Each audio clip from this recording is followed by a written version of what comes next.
Puji Tuhan, selamat pagi Bapak Ibu Saudara yang terkasih. Kembali lagi kita di dalam program Berkat Pagi.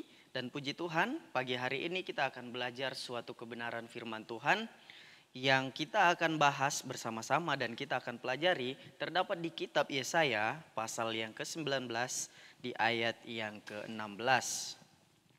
Yesaya 19 ayat yang ke-16, begini firman Tuhan. Pada waktu itu orang-orang Mesir akan seperti orang-orang perempuan. Mereka akan gemetar dan terkejut terhadap tangan Tuhan semesta alam yang diacungkannya kepada mereka. Sekali lagi, pada waktu itu orang-orang Mesir akan sama seperti orang-orang perempuan. Mereka akan gemetar dan terkejut terhadap tangan Tuhan semesta alam yang diacungkannya kepada mereka. Puji Tuhan Bapak Ibu Saudara yang terkasih, di renungan berkat pagi saat pagi hari ini saya akan bawakan suatu kisah di mana bangsa Israel mendapat hukuman daripada Tuhan. Namun kalau kita boleh mempelajari sebelum adanya ayat 16 ini, kenapa ayat 16 ini terjadi dan apa arti dari ayat 16 ini? Kalau kita boleh kembali ke ayat-ayat sebelumnya, di sini adalah suatu cerita yang dimana perikopnya berjudul ucapan ilahi terhadap Mesir. Kalau kita boleh tahu, Bapak Ibu Saudara yang terkasih, bangsa Mesir adalah bangsa yang besar, bangsa yang kuat, dan mereka juga adalah bangsa yang adidaya. Nah, kalau kita boleh melihat bangsa yang kuat, namun belum pasti terluput dari yang namanya hukuman. Kalau kita boleh melihat di ayat yang ke-19 ini adalah suatu ucapan ilahi yang disampaikan terhadap bangsa Mesir yang dimana mereka telah Tuhan pilih untuk mendapat hukuman. Kalau kita boleh melihat dan pelajari kenapa bangsa Mesir juga harus mendapat hukuman. Nah, kalau sebelumnya kita boleh melihat suatu tragedi atau suatu kejadian yang dimana bangsa Israel adalah suatu bangsa yang besar. Dan ketika mereka berada di bangsa Mesir, mereka susah untuk mendapat keluar. Nah, mulai pada saat itulah bangsa Mesir sudah mulai ada mendapat hukuman yang daripada Tuhan. Kalau kita boleh melihat di keluaran-keluaran ketika bangsa Israel mereka masih belum diizinkan untuk keluar dari bangsa Mesir, Tuhan menyuruh Nabi Musa dan kakaknya Harun, Tuhan mengutus mereka untuk menghadap Firaun pada waktu itu. Dan ketika mereka ingin keluar, namun Firaun tetap tidak ingin mereka keluar. Oleh sebab itu Tuhan memberikan tulah kepada mereka. Dan kalau kita boleh melihat di bangsa Mesir ada suatu sungai yang sangat besar. Dan sungai ini adalah sungai yang sangat-sangat menjadi mata pencarian atau suatu hal yang sangat diperlukan bangsa Mesir. Dan oleh sebab inilah bangsa Mesir mendapat hukuman yang daripada Tuhan. Kalau kita boleh melihat bangsa yang kuat belum tentu tidak mendapat hukuman daripada Tuhan. Walaupun mereka kuat, walaupun mereka adidaya, walaupun mereka bangsa yang besar, belum tentu juga mereka lepas dari namanya hukuman. Nah, hukuman apa yang Tuhan akan lakukan? Kalau kita boleh melihat sebelum kita sampai kepada kehukuman, bangsa Mesir ini adalah bangsa yang suka menyembah berhala.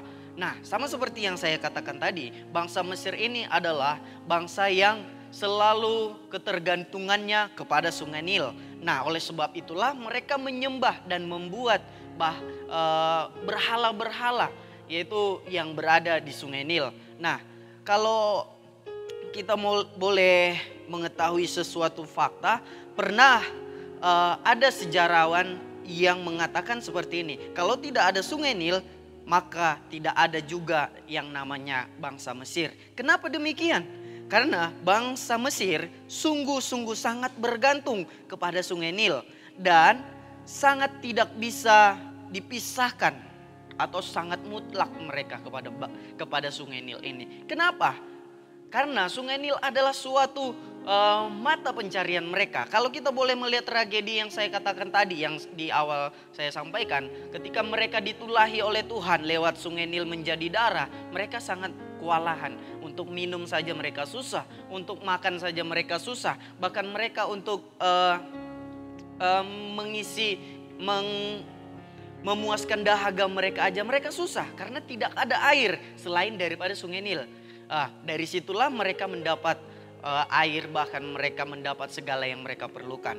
Nah, kalau kita juga boleh melihat bangsa ini dihukum Tuhan karena mereka selalu mencondongkan diri mereka kepada berhala-berhala sungai Nil tadi. Kalau kita boleh melihat apa yang dilakukan Tuhan terhadap bangsa Mesir ini, di ayat yang kelima kita baca.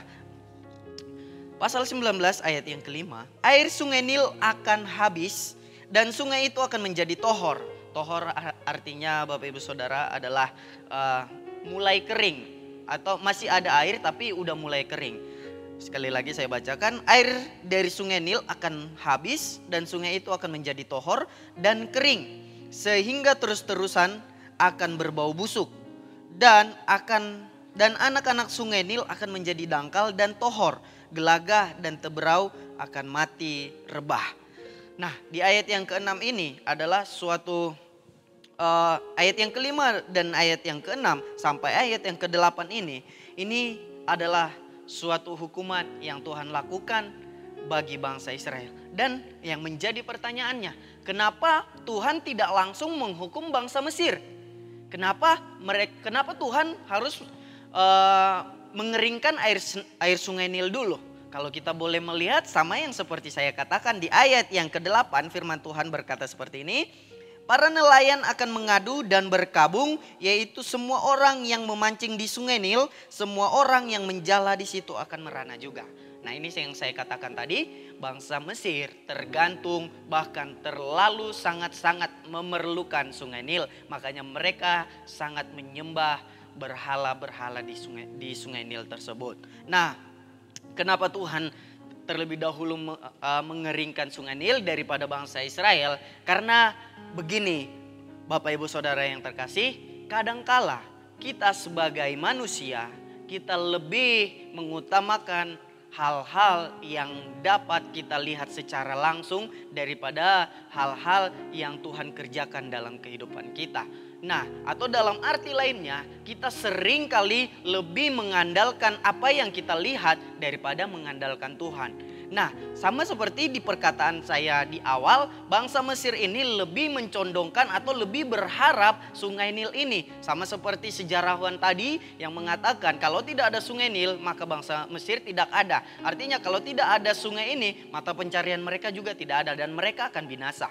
Nah, sama seperti kehidupan kita sebagai manusia, kita kadang-kali mencondongkan hidup kita kepada pekerjaan kita, kepada usaha kita, kepada apa yang kita lakukan yang menyenangkan bahkan memenuhi setiap kehidupan kita sehari demi sehari, tanpa kita peduli bahwa Tuhan telah melakukan yang lebih luar biasa daripada itu semua. Bangsa ini dihukum Tuhan karena mereka lebih berharap kepada sungai Nil. Adakah dari yang menjadi pertanyaan saat pagi hari ini bagi kita, adakah di antara kita yang sama seperti bangsa ini? Jangan sampai kita mengalami yang sama seperti bangsa Mesir alami di ayat bahkan di pasal 19 ini Bapak Ibu Saudara. Karena kita adalah orang-orang yang terus hidup bergantung kepada Tuhan. Tanpa Tuhan kita menjadi sia-sia. Nah, amat terlebih yang kita sudah mengetahui kebenaran firman Tuhan, mari kita terus mengandalkan Tuhan. Kalau kita mengandalkan kekuatan kita, sama seperti firman Tuhan katakan, akan mendapat celaka atau sama artinya mendapat hukuman, sama seperti konteks pembahasan pagi hari ini. Nah, orang yang berharap sepenuhnya kepada Tuhan, Tuhan akan berkati secara berlimpah. Tapi sebaliknya, kalau kita terus berharap dan mengandalkan kekuatan kita, maka apa yang kita dapat yaitu hanya hukuman atau hanya yang tidak baik yang kita terima. Jadi mari firman Tuhan atau kebenaran firman Tuhan yang kita pelajari saat pagi hari ini mengingatkan kita secara langsung. Mungkin ketika kita menonton video ini, mungkin adakah yang kita lakukan seperti itu? Atau mungkin kita juga mungkin hilaf atau kita udah mulai mengarah ke sana. Mari lewat kebenaran firman Tuhan saat pagi hari ini, kita kembali, kita terus fokus kepada Tuhan dan ikut jalurnya Tuhan supaya kita terus Tuhan berkati secara berlimpah. Amin untuk kebenaran firman Tuhan. Demikianlah kebenaran firman Tuhan. Immanuel, Allah beserta kita.